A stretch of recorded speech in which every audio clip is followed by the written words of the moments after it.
This is Front Up on Geno TV. I'm Dan Drake, and our guest today is Mark McDougall, the fire chief for Nantucket. Welcome, Mark. Great, thank you. Nice to be here. Well, it's nice to have you here. You've been busy the last few weeks, with a couple of major fires and yes, we have the storm emergencies. We started out with the fire on Center Street for the music facility there, which was a shame. It suffered considerable damage. Do they know now what caused it? Because there's been a lot of talk. Well, there were some interviews with some of the workers that were on location that they were using it's a flammable type of glue that goes on a rubber membrane that you can use for outside decking or flooring. And there was a propane heater involved that ignited the fumes. And it was a good thing the workers were able to get out of the area, but that's what caused the initial ignition. Or at least that's the story we have at this point in time. And being that the building was fairly open, and still under construction, I think they had an elevator shaft in one area.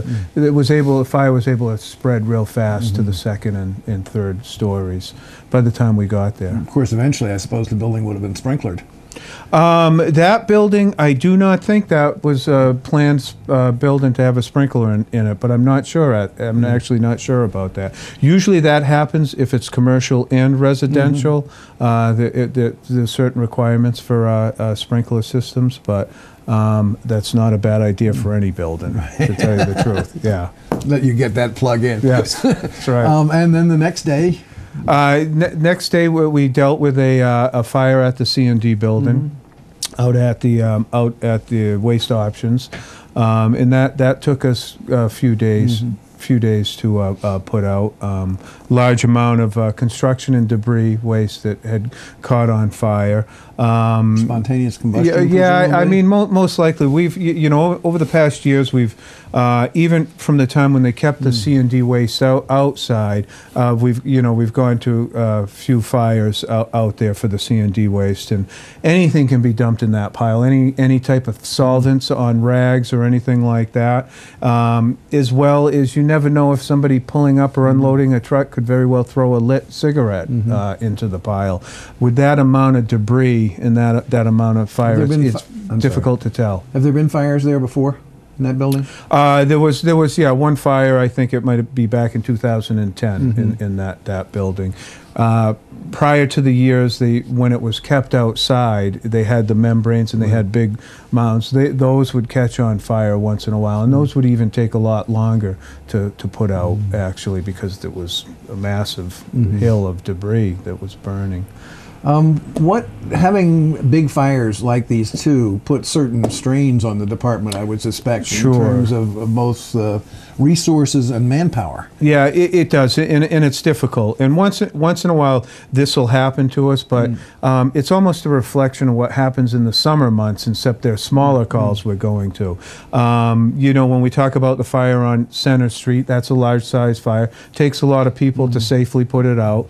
Then we move on to the dump fire, and that was a 3-day process. So you can only imagine you cycle through your people and wear them down pretty quick.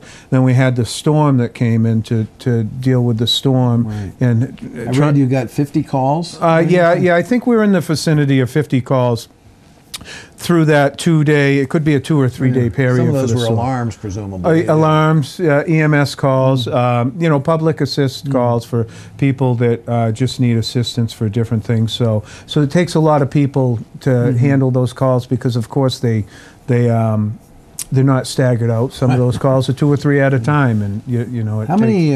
What's the personnel? What's the staffing of the fire department? The staffing is at this point in time with the firefighters, our office administrator, fire alarm superintendent, fire prevention officer, myself, and the deputy. We're at 23. So how many firefighters?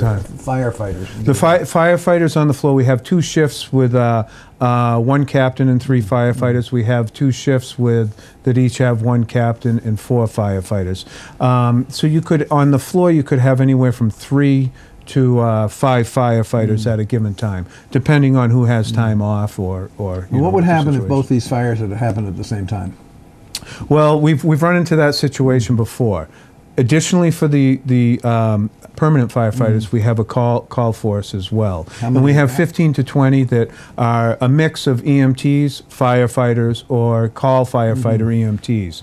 And what will happen is usually if we have a fire that's, you know, fair scale, fair size, and another fire comes in, we usually try to keep a few extra people at the station, believe it or not, to fill any ambulance calls or anything to come in. They would take that second call, and then we have to work at dividing our workforce up on scene of the fire to see what apparatus we could send from there. So it becomes pretty challenging. Do you have a mutual aid agreement with the airport fire department?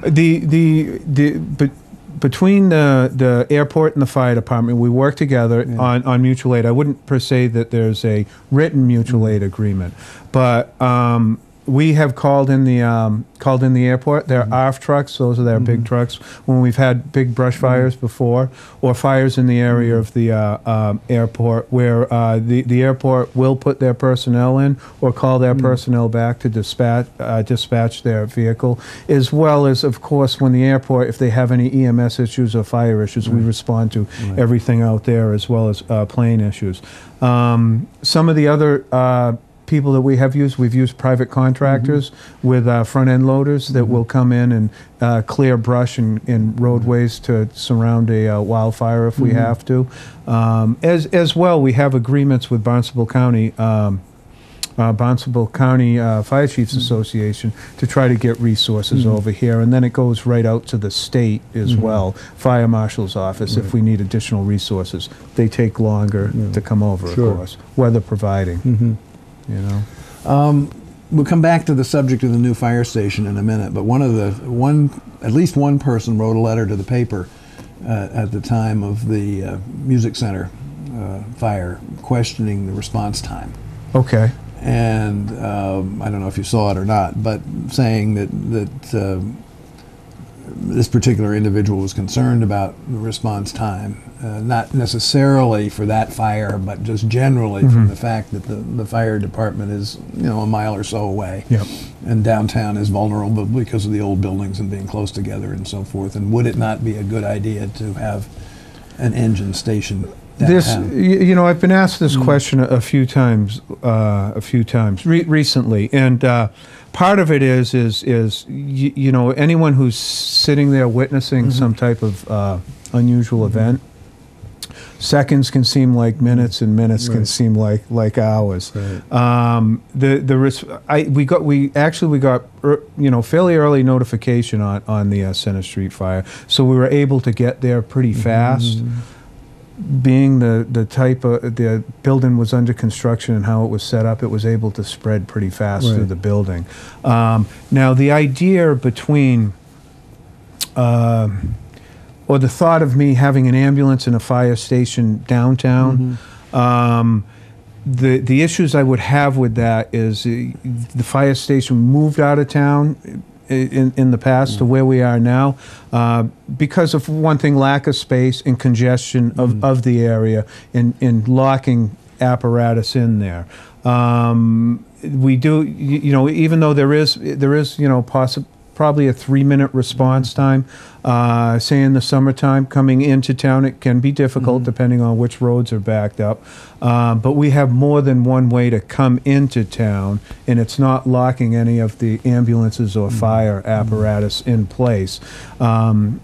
I personally don't think professionally don't think it would be a good idea to have anything in town. How do you work it with, you have remote locations in Matticat and Sconset? Yes, and how does that work? Sconset, we have call personnel that are out there, and there's some of them that are pretty dedicated. So anytime we get, say, a fire alarm or an ambulance call from Sconset, we have a paging system. We tone out where the address is.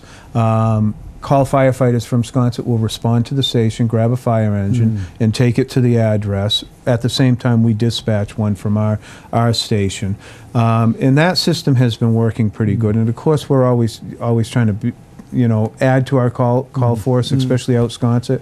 Mattocket has been more of a difficult situation because we do have a firehouse out there with a fire engine that we respond to. But at this point in time, there's not a lot of interest or people, younger people that would be interested in being called firefighter EMTs out there. So all our responses are from town as well out to Mattocket. But I'm always open to the Mattocket associations. There's a few of them. If they have anybody, I think they fairly well know. If they have anybody who's interested to contact us, so we can try to get a call force out there.